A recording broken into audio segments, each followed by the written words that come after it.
Bismillahirrahmanirrahim. Assalamualaikum warahmatullahi wabarakatuh. Alhamdulillah. Alhamdulillahilladzi nawwir qulubana bi ru'yatillah. Asyhadu an la ilaha illallah wahdahu la syarikalah. Wa asyhadu anna Muhammadan abduhu wa rasuluhu la nabiyya ba'da. Faqalallahu ta'ala fil Qur'anil Karim. A'udzubillahi minasyaitonir rajim. Bismillahirrahmanirrahim. Sanurhim ayatina fil afaq wa fi anfusihim hatta yatabayyana lahum annahul haqq. Wa fil ardi ayatul lil mukminin wa fi anfusikum afala tubsirun. Shadaqallahul azim. Bapak Ibu, saudara-saudara jamaah tauhid Jawa Barat, Bandung yang dirahmati Allah. Tiada seindah kata dan semulia ucapan, marilah kita senantiasa bersyukur, berzikir dan bertafakur kepada Allah Subhanahu wa taala yang menggenggam jiwa raga kita dalam setiap waktu, setiap menit, bahkan setiap detik daripada perjalanan kita di alam syahada ini tidak pernah lepas daripada tilikan pengawasan dan pengawalan Allah Rabbul Izzati. Karena Allah itu wa rabbuka bikulli syai'in hafiz. Allah itu adalah zat yang senantiasa maha mengawal dan maha mengawas. Tentunya kehadiran Allah, zat yang maha mengawal dan maha mengawas itu, wa huwa ma'akum aina ma kuntum. Dianya Allah itu senantiasa menyertai kita di mana saja kita berada. Itu artinya di mana ada kamu, di situ ada aku. Di mana ada aku, disitulah nyatanya Allah itu. Kalaulah di mana ada aku, di situ nyatanya Allah, itu artinya kata Allah, wala ta'maluna min amalin illa kunna 'alaikum syuhuda. Tidak ada sebesar zarah pun aktivitas perbuatan yang kita perbuat di dalam hidup ini. Mulai sejak kita bangun pagi di waktu subuh hingga kita kembali lagi tidur di waktu tengah malam, wa kafa billahi syahida. Aku yang menjadi saksi, aku yang menjadi bukti, aku yang menjadi dalil pada saat kamu memandang, kamu mendengar, bertutur kata, bergerak dan diam, kata Allah. Kenapa Allah yang menjadi saksi dan bukti dan dalil dari setiap aktivitas ibadah dan ketaatan yang kita lakukan? Karena Allah itu bikulli syai'in muhit. Allah itu meliputi akan segala sesuatu. Jadi tidak ada sesuatu yang tidak ada nyatanya Allah di situ. Karena sesuatu itu, itulah kezahiran nyatanya Allah. Namun kesempurnaan nyatanya Allah pada segala sesuatu, pada alam. Sempurnalah nyatanya Allah itu meliputi pada diri kita masing-masing. Inna rabbaka ahatta binnas. Sesungguhnya Rabbmu itu, sesungguhnya Allah sudah meliputi akan diri setiap manusia. Itu maknanya, Allah itu sudah meliputi akan diriku. Kalau Allah sudah meliputi akan diri kita, maka diri kita tak pernah keluar daripada diri Allah. Diri kita berada di dalam kandungan dirinya Allah itu. Kalaulah diri kita itu berada di dalam kandungan dirinya Allah, maka yang melihat itu siapa sebenarnya? Yang mendengar itu siapa? Yang berkata siapa? Kalau diri kita itu berada di dalam dirinya Allah. maka yang mendengar itu bukanlah telinga. Yang melihat itu bukan mata. Yang berkata itu bukan lisan. Telinga cuma alat untuk mendengar. Mata alat untuk melihat. Lisan adalah alat berkata. Kalaulah telinga alat untuk mendengar, lalu yang mendengar siapa? Yang mendengar itu samia. Kalaulah mata ini alat untuk melihat, lalu yang melihat itu siapa? Yang melihat itu si basir.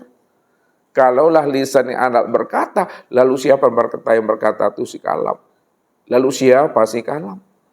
Siapa si basir? Siapa si samia? Itu aku, kata Allah.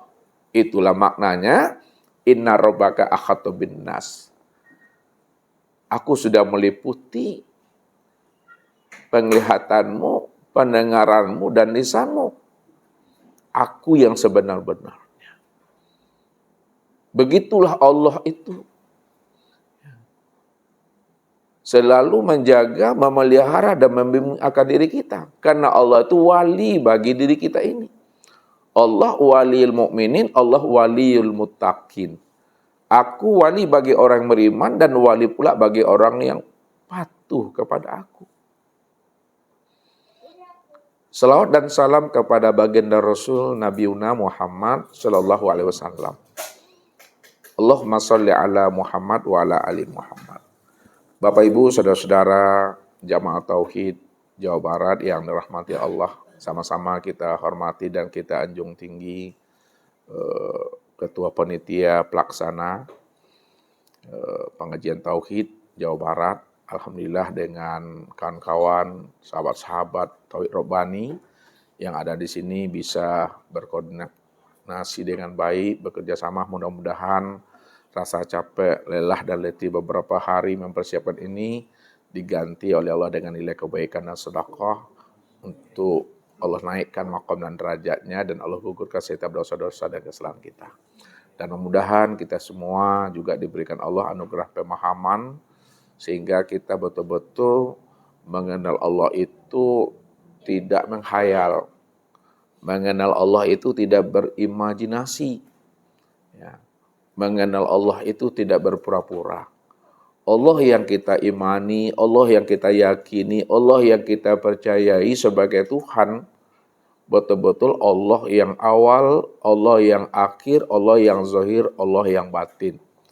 Allah yang awal itu maksudnya, ya, dia awal tidak ada ujungnya, awal tak ada permulaannya, karena dialah diri yang awal, yang bersifat qiyamuhu binafsihi itu. Ya. Makanya adanya dirinya itu bukan karena diadakan. Bukan karena ada alam itu ada dirinya. Bukan karena ada sesuatu itu dirinya. Bukan karena ada dirinya kita ini akan ada dirinya. Segala sesuatu alam dan diri kita itu adalah ada karena adanya diri yang awal itu. Makanya Allah itu dikatakan kidam di situ. Dia berdiri dengan sendirinya. Dahulu dan sedia dia. Wal akhiru. Dia adalah diri yang akhir. Diri yang akhir itu dia tidak ada berkesudahan. Tidak ada pangkalnya. Tak ada kesudahannya. Ya, makanya untuk melihat diri yang awal, lihatlah kepada diri yang akhir. Karena yang diri yang akhir itu, itulah kenyataan diri yang awal. Wa zohir.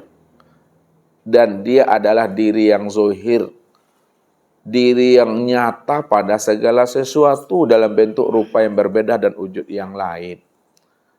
Walaupun Allah itu laisa kamitslihi syai'un, tidak sama dengan sesuatu, namun dia nyata pada segala sesuatu. Kenapa dia nyata pada segala sesuatu? Karena segala sesuatu itu, itulah kenyataan untuk memandang akan dirinya tadi. Karena dialah diri yang awal itu. Dan dia pula lah diri yang akhir.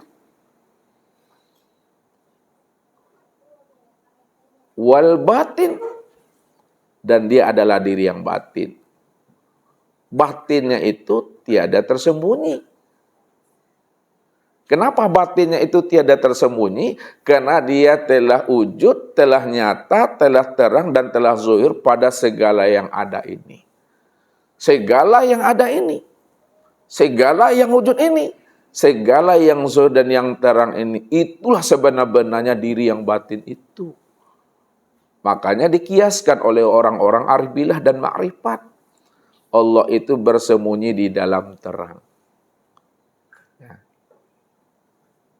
Maknanya apa? Allah bersembunyi di dalam terang itu. Dia telah betul-betul nyata pada segala yang zahir ini. Makanya siapa yang tidak mengenal dirinya yang awal dan yang akhir, dan siapa tidak mengenal dirinya yang zahir dan yang batin, maka disitulah dia selalu takicu di nantarang namanya. Nah, takicu nantarang lah ya taunya Pak.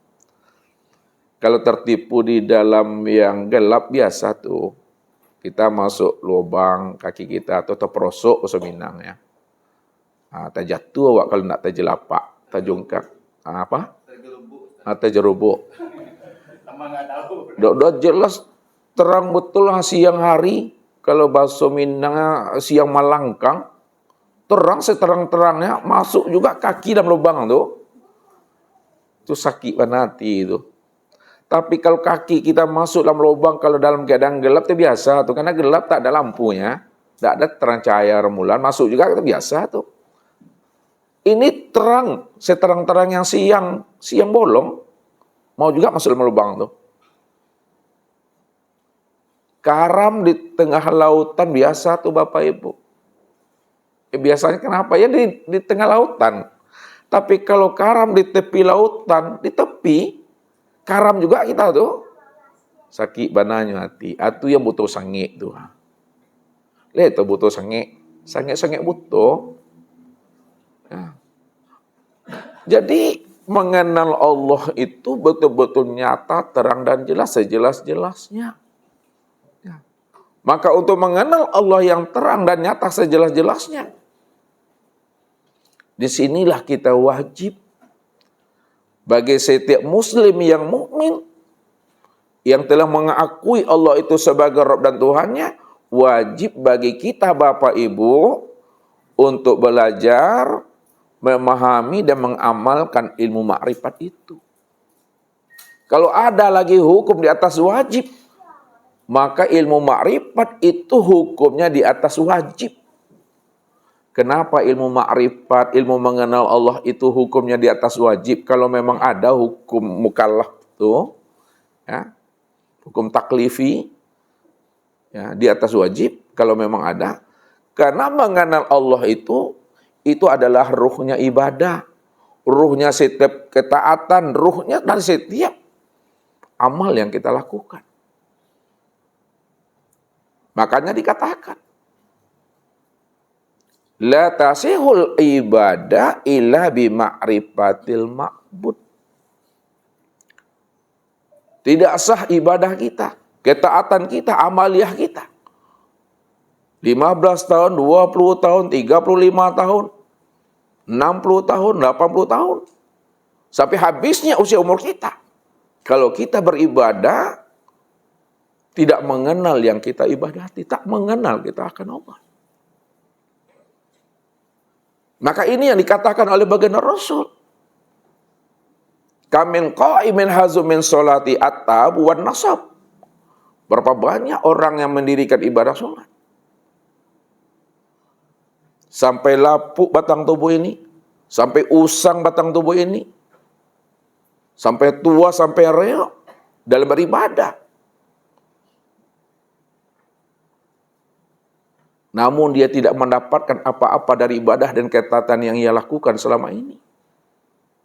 Melainkan kata Rasul, at-ta'ab wan nasab.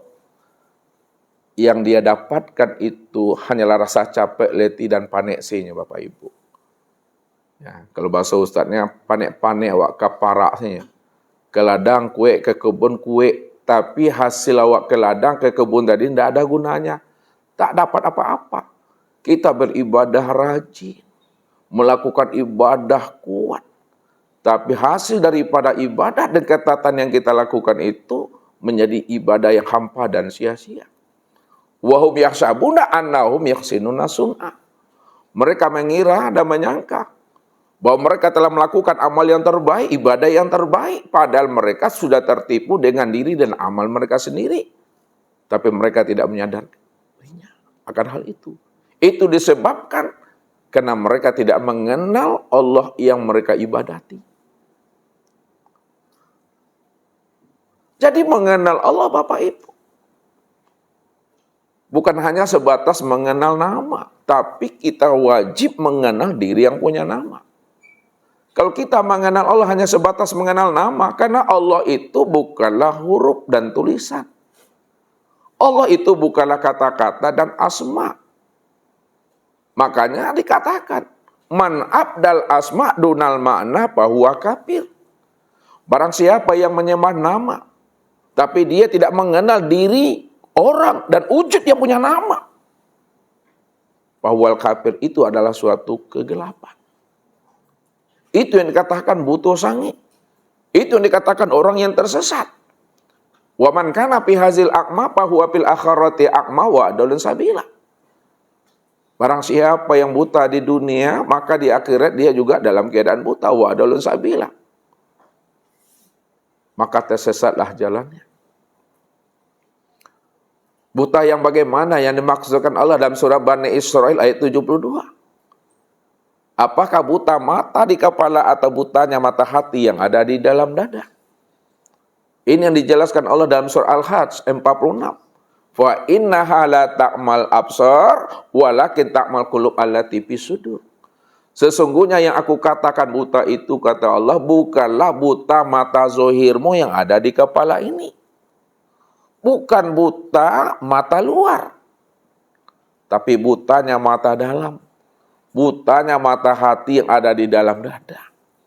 Siapa yang buta mata hatinya yang ada di dalam dada, wa adallun sabila, dialah orang yang tersesat itu.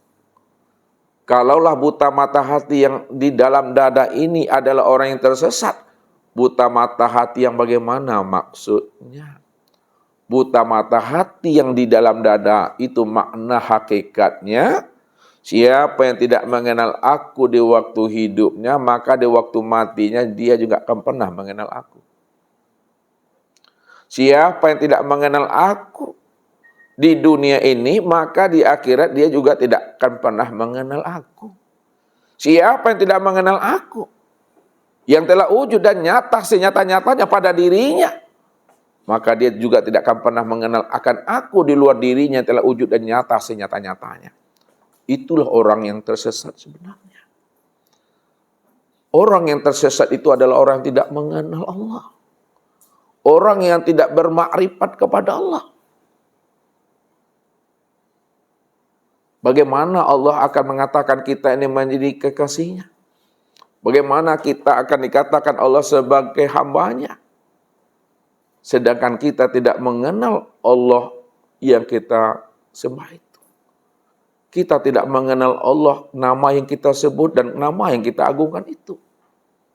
Padahal kita mengaku bahwa diri kita ini adalah sebagai seorang yang dekat kepada Allah. Sebagai orang yang patuh kepada Allah. Sebagai orang yang rindu dan cinta kepada Allah. Makanya syarat rindu, syarat cinta, mesti kita mengenal. Kalau kita sudah mengenal, pasti dia melihat. Kalau dia sudah melihat, pasti dia sudah bertatap wajah. Kalau sudah bertatap wajah, disitulah munculnya mahabbah. Disitulah letaknya ingat itu. Kalau kita tidak mengenal, kita tidak melihat, kita tidak bertatap wajah, bagaimana kita akan mengingat dirinya? Maka syarat ingat itu bertatap wajah, syarat bertatap wajah itu melihat, syarat melihat itu mesti berliqa, berjumpa, syarat jumpa itu mesti bermakrifat. Syarat makrifat itu tilik, ikro, senter, silau ke dalam diri. Baca alam pada diri, baca diri di dalam diri. Di dalam diri ada diri, dalam diri ada rahasia diri. Dalam rahasia diri itulah aku yang wujud nyata berdiri dengan sendirinya, kata Allah. Wa fi anfusikum apalah tubsirun. Aku ni dah wujud pada dirimu. Wujudnya aku nyata. Wujudnya aku tu terang. Wujudnya aku tu jelas sejelas-jelasnya. Tapi kenapa kamu tidak mau pikirkan akan diriku yang telah wujud dan nyata pada dirimu? Padahal dirimu itulah sebenarnya nyatanya aku, Tuhan. Cuma karena kita merasa diri kita ini ada. Merasa diri kita ini yang wujud, merasa diri kita ini yang melihat dan mendengar serta berkata dan hidup. Maka ketika itulah kita tidak akan pernah mampu memandang Allah yang wujud dan nyata pada diri kita ini. Karena kita telah menyandingkan keakuan kita dengan diri Tuhan. Maka disitulah kita wajib mengenal Allah itu.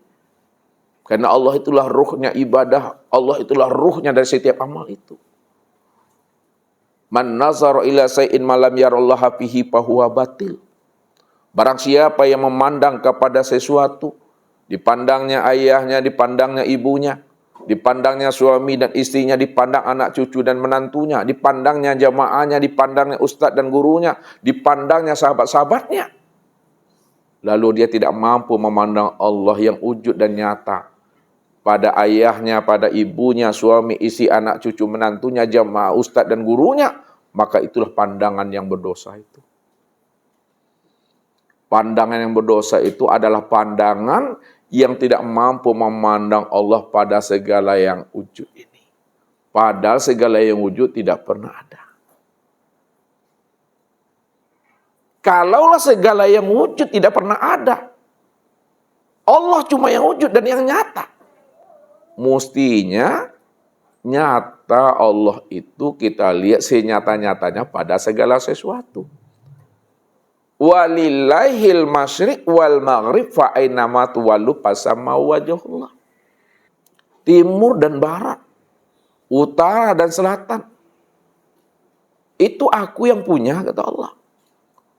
Kemanapun kamu hadapkan wajahmu, ke barat, ke timur, utara, selatan, atas, bawah, kiri, kanan, luar dan dalam, maka yang terpandang itu aku. Karena selain aku tidak pernah ada. La ilaha illahu kullu syai'in halikun illa wajhahu. Tidak ada yang wujud, tidak ada yang nyata, melainkan yang wujud dan yang nyata itu hanya Dia. Karena Dia diri yang awal, Dia diri yang akhir, Dia diri yang zahir, Dia diri yang batin. Kullu syai'in halik illa wajhahu.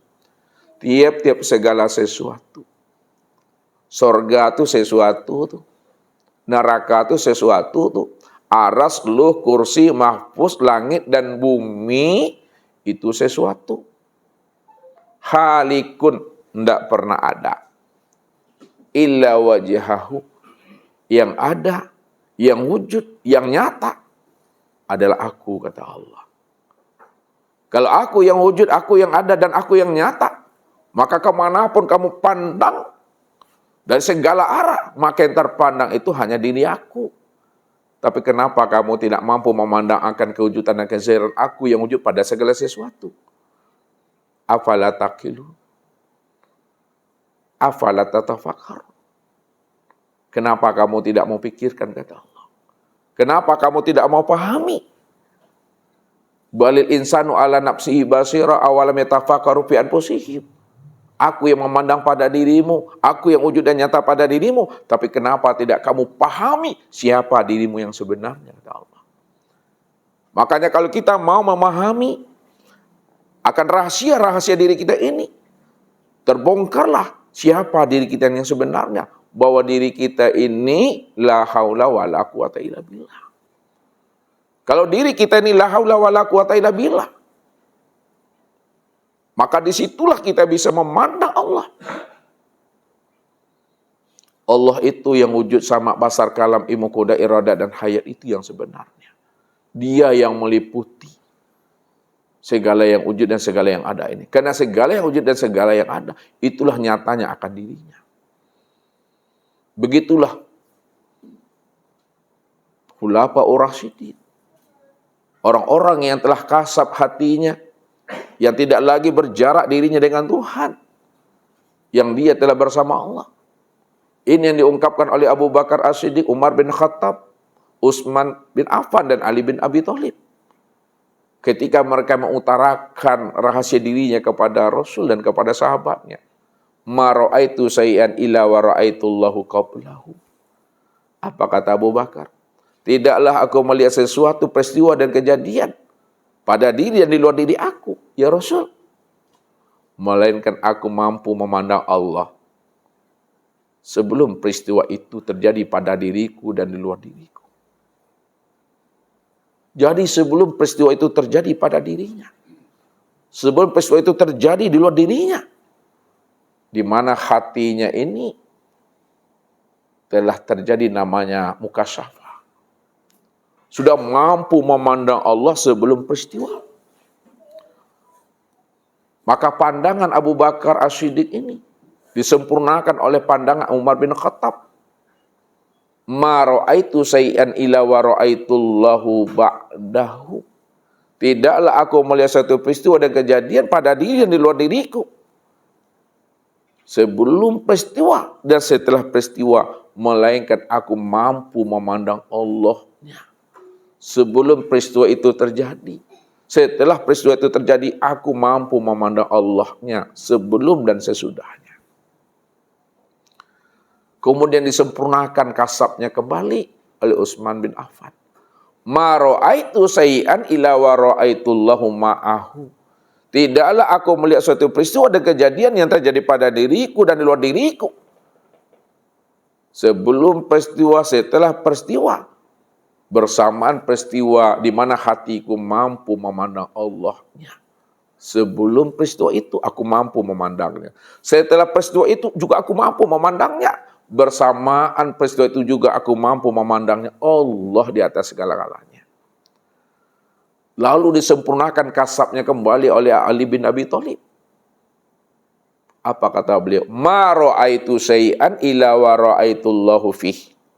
Tidaklah aku melihat suatu peristiwa dan kejadian pada diriku dan di luar diriku sebelum peristiwa, setelah peristiwa, beserta peristiwa, di dalam peristiwa dan di luar peristiwa yang lampau sekarang maupun yang akan datang, hatiku mampu memandang Allah di atas semua peristiwa itu.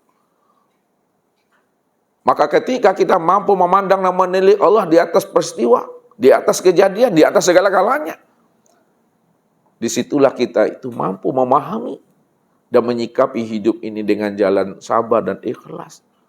Rupanya peristiwa apapun yang terjadi pada diri kita tidak ada yang kebetulan, Bapak Ibu. Tidak ada yang kebetulan. Kita ada, nggak ada kebetulan. Kita lahir, nggak ada kebetulan. Dapat bini, dapat udah, punya anak, punya menantu, dapat cucu, nggak ada kebetulan. Sehat tak ada kebetulan, sakit tak ada kebetulan, hidup dan mati nggak ada kebetulan. Karena kita ini hidupnya sudah berada di dalam takdir Allah, dalam ketetapan Allah, dalam genggaman Tuhan. Maka tidak ada hal yang baru yang terjadi pada diri kita. Peristiwa yang kita alami sampai habisnya usia umur kita ini perkara yang sudah lama dituliskan Tuhan. Apa kata Rasul? Kataballahu maqadiral khalaiq qabla ayakhluqas samawati wal ardi khamsina alfasana. Allah telah menuliskan, menetapkan, menakdirkan dan menentukan takdir masing-masing daripada diri kita ini 50.000 tahun sebelum adanya alam. Jangankan kita, Bapak Ibu, alam saja belum ada lagi. Ya. Itu sudah dituliskan Allah. Kalau itu telah dituliskan Allah 50.000 tahun sebelum adanya alam, itu artinya 18.250.000.000 tahun sebelum adanya langit dan bumi ini. Sebelum adanya alam yang bernama alam. Sudah ditulis Tuhan. Jadi kita ini hidup tak pernah keluar daripada takdir. Wa kulla insan alzamnahu ta'ira fi unuqihi. Setiap manusia ini di mana catatan amalnya itu telah dikalungkan Tuhan pada lehernya masing-masing. Jadi catatan amal kita, awal sampai akhir, zahir sampai batin, Itu udah dikalungkan Allah catatan amal tuh di sini ya. Kita tinggal menjalani aja lagi. Ya. Jadi kalau bahasa syariatnya rencana pada kita, keputusan pada tangan Allah. Makna hakikatnya rencana di tangan Allah, keputusan juga di tangan Allah. Kita tak pernah merencanakan hidup kita ini. Yang merencanakan hidup kita itu Allah. Makanya kita menjalankan rencana apa yang telah direncanakan Allah. Wa rabbuka yakhluqu ma yasha' wa yahtar maka lahumul khiyarah. Wa ma tasyauna illa ayyasha Allah rabbul alamin. Aku Rabbmu, aku Tuhanmu. Aku yang menciptakan kamu dari tidak ada lalu menjadi ada. Lalu aku beri kamu namanya penglihatan dan pendengar serta hati dan rasa, kata Allah. Kemudian aku sempurnakan pilihan aku untuk dirimu. Pilihanmu tak berlaku bagi aku, tapi pilihan aku yang berlaku bagi dirimu. Wa ma tasyauna illa ayyasha Allah. Dan kamu tidak akan pernah bisa berkehendak dan berkeinginan, melainkan kamu bisa berkehendak dan berkeinginan sesuai dengan kehendak dan keinginan aku, kata Allah. Itu maknanya hiduplah kita mengikuti kehendak dan keinginan Allah. Seperti air yang mengalir kita hidup ini, Bapak Ibu. Jangan sungsang hidup itu. Ya. Air itu kan mengalir ke bawah tuh. Kalau sungsang tuh ada enggak air tuh menyongsong ke hati itu? Mencari dataran tinggi enggak ada air tuh? Enggak ada air tuh mencari dataran yang rendah tuh. Kalau mencari dataran yang tinggi itu sungsang bersusah sama. Lihatlah anak-anak lahir bayi kan sungsang ya. Kalau sungsang yang mana yang keluar dulu tuh ibu-ibu? Kepala atau kaki? Kaki itu sungsang tuh mah. Kepala tuh. Kalau kita hidup sudah mengalir mengikuti kehendak dan maunya Allah, insya Allah aman nyaman hidup Bapak Ibu. Tidak akan tambah kehidupan itu. Ini Allah bilang, wa may yattaqillaha yaj'al lahu makhraja wa yarzuqhu min haitsu la yahtasib. Barang siapa yang hidupnya telah mengalir mengikuti kehendak dan maunya aku, hati dan jiwanya telah jinak dan patuh kepada aku. Dia yakin kepada aku ini Tuhannya. Yakin dia dengan aku ini Robnya. Yakin dia dengan aku sebagai Tuhan dan Robnya. Aku ini maha di atas segala-galanya, kata Allah. Jangan ragu dengan jaminan dan kemampuan aku, kata Allah. Jangan kamu ragu dengan janji aku.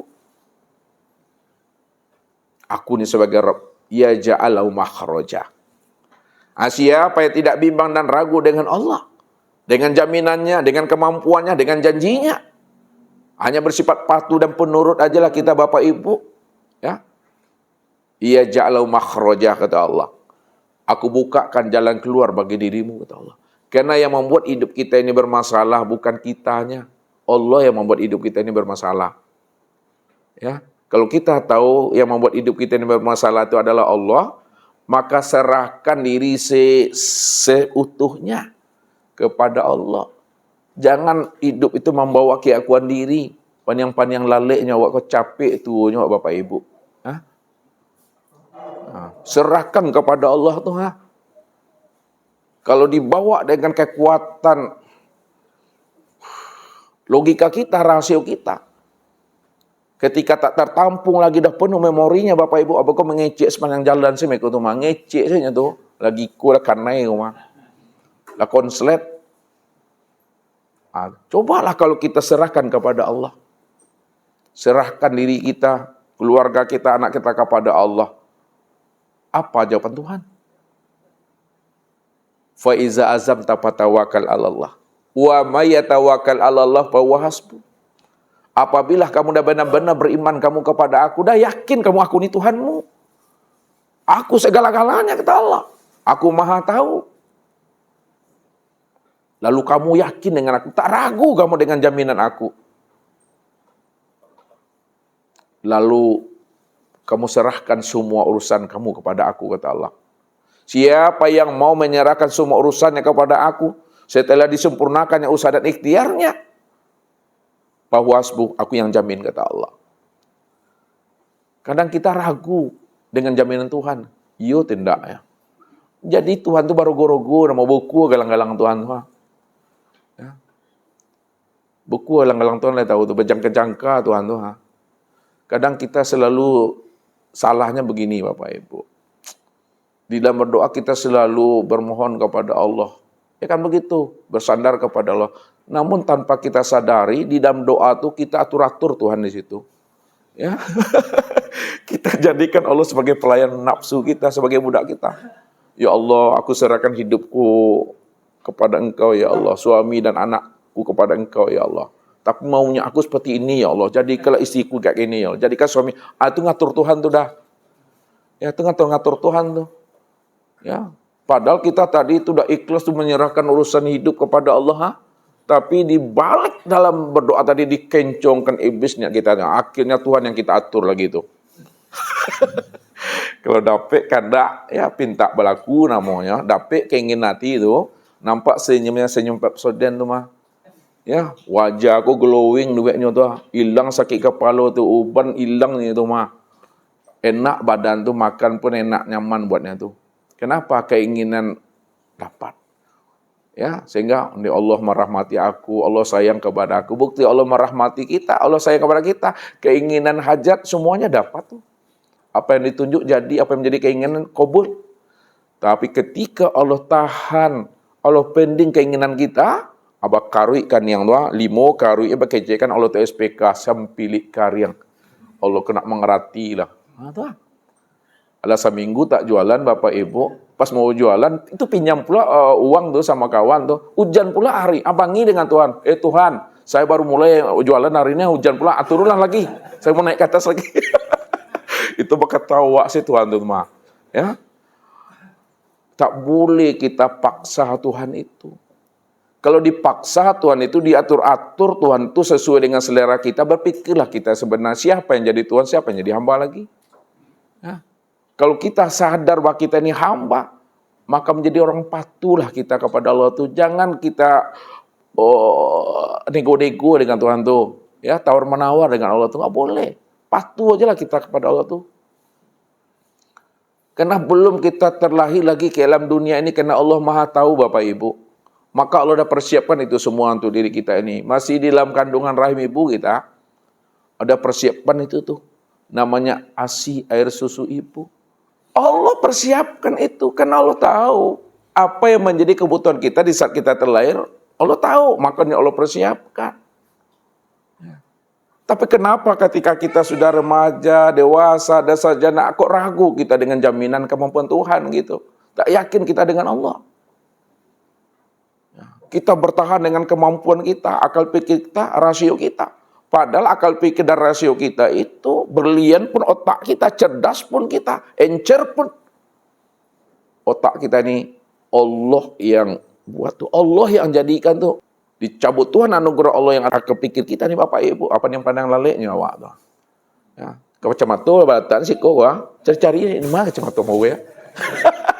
Kacamata tuh kacamata kan, balatan sih kok. Atau apa ya mencari bertanya-tanya aja kacamata itu di mana letaknya. Lah jalilah terletak di situ Atau sedikit Allah cabut tuh ya, membuat awak pandang-pandang laleknya tuh. Lihatlah orang tabrakan tuh sedikit, lupa dia tabrakan dia, lupa dia jatuh dia, sedikit tuh. Yang sedikit itu yang mesti kita paham, itu kerja siapa itu? Makanya Allah bilang, waskur rabbaka iza nasita, cepat kembalikan hatimu, ingatanmu kepada aku pada saat engkau lupa, kata Allah. Jadi hadirkan hati itu selalu kepada Allah. Insya Allah. Kalau hati sudah dihadirkan kepada Allah, disitulah namanya kita telah muncul namanya kesadaran hidup bersama Allah itu. Kun ma'allah fa'in lam takun ma'allah fakun ma'aman kana ma'allah fa'innahu yusiluka ilallah. Hiduplah kita selalu bersama Allah. Memandang bersama Allah, mendengar bersama Allah, berkata bersama Allah, berpikir bersama Allah, berbuat dan melangkah bersama Allah. Supaya pekerjaan yang kita lakukan awal sampai akhir, kalau disandarkan kepada Allah, barokah, disempurnakan Allah. Awal sampai akhir daripada usaha kita. Fa'in lam takun ma'allah. Jikalau kita hidup belum mampu bersama Allah, belum bisa hati ini merasakan hadirnya Allah bersama kita ini. Wa huwa ma'akum aina ma kuntum. Fakum ma'aman kana ma'allah. Maka hendaklah kita hidup selalu beserta dengan orang-orang yang telah bersama Allah. Cari kawan, cari teman, cari sahabat, cari mursyid, cari guru. Yang mana teman, sahabat, guru, dan mursyid, hati dan jiwanya telah terpatri hidup selalu bersama Allah. Hidupnya tidak lagi berjarak. Hidupnya betul-betul dah rapat dengan Tuhan itu. Kalau dah kita temui mereka, maka ambil ilmunya. Sau ilmunya, timba ilmunya. Apa sebabnya? Fa innahu yusiluka ila Allah. Maka dialah yang menghantarkan rohani kita ini untuk bisa liko bermusahadah dengan Allah. Rupanya untuk berliko dan bermusahadah dengan Allah itu mudah, Bapak Ibu. Tak payah untuk berliko dengan Allah itu. Karena Allah kan pingin dirinya dikenal. Kalau Allah pingin dirinya dikenal, maka Allah selalu mempermudah hambanya, supaya hambanya itu bisa mengenal akan dirinya. Kalau ada yang sulit mengenal Tuhan, mengenal Allah, bukan karena Allahnya, tapi gurunya yang mempersulit jamaahnya untuk sampai kepada Allahnya. Ya. Banyak syarat-syaratnya. Ya. Untuk mengenal Allah, kalaulah guru yang menetapkan syarat-syarat itu. Tapi untuk mengenal aku, kata Allah, tak butuh birokrasi. Tidak butuh administrasi yang berbelit-belit. Karena aku sengaja. Ya. Aku jadikan alam, aku jadikan dirimu, aku jadikan segala sesuatu itu. Supaya diriku itu bisa dikenal, kata Tuhan. Ini yang mesti kita bersihkan kalbu kita. Ini yang kita bersihkan rohani kita. Karena penghalang itu ada pada diri kita sendiri. Makanya Allah katakan apa? Wa'lamu annallaha yahulu bainal mar'i wa qalbihi wa annahu ilaihi tuhsyarun. Ketahuilah wahai jantung hatiku, sesungguhnya antara dirimu dengan aku tidak ada jarak dan pembatas. Tidak ada nama hijab dan tabir. Siapa yang mengatakan antara dirinya dengan aku ada hijab dan tabir dan ada jarak, sebenarnya menjadi jarak hijab dan tabir antara dirimu dengan aku itu adalah hatimu yang ada di dalam dadamu. Padahal aku tidak pernah mempersulit akan diri aku, kata Tuhan. Rupanya menjadi jarak itu adalah hati yang ada di dalam dada. Apabila hati kita itu ditawan oleh dunia, ditawan dan dirantai oleh nafsu dan akal fikir, sehingga hati kita itu mendung dan berawan, maka ketika itulah hati ini tidak akan pernah mampu merasakan akan kedekatan dan kehadiran Allah itu pada diri kita ini. Walaupun Allah mengatakan wa nahnu aqrabu ilaihi min hablil warid. Aku lebih dekat dengan dirimu daripada dekatnya urat nadimu itu pada tengkuk lehermu. Kalaulah mata putih dan mata hitam ini dekat pada diri kita, Allah itu lebih dekat lagi dengan diri kita dibandingkan dekatnya mata hitam dan mata putih ini. Kalaulah rasa itu dekat pada diri kita, Allah itu lebih dekat lagi dengan diri kita dibandingkan dekatnya rasa itu pada diri kita. Kalaulah hidup itu dekat pada diri kita, Allah itu lebih hidup lagi dengan diri kita, lebih dekat lagi dengan diri kita dibandingkan dekatnya hidup itu pada diri kita. Tapi kenapa kita tidak mampu? Karena kita masih ada keakuan diri kita yang merasa diri kita yang berbuat itu.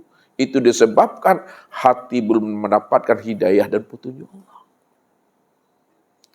Namun apabila hati telah mendapatkan hidayah petunjuk Allah, wa may yu'min billahi yahdi qalbahu yahdillahu linuri may yasha. Siapa yang benar-benar hatinya telah mendapatkan hidayah dan petunjuk, maka aku bukakan rahasia aku pada dirinya. Disitulah dia bisa mengenal aku. Rupanya Tuhan yang kita cari selama ini tidak di mana-mana. Dia sudah wujud dan telah nyata sebelum adanya diri kita. Dan lebih sempurna nyatanya pada saat diri ini telah ada.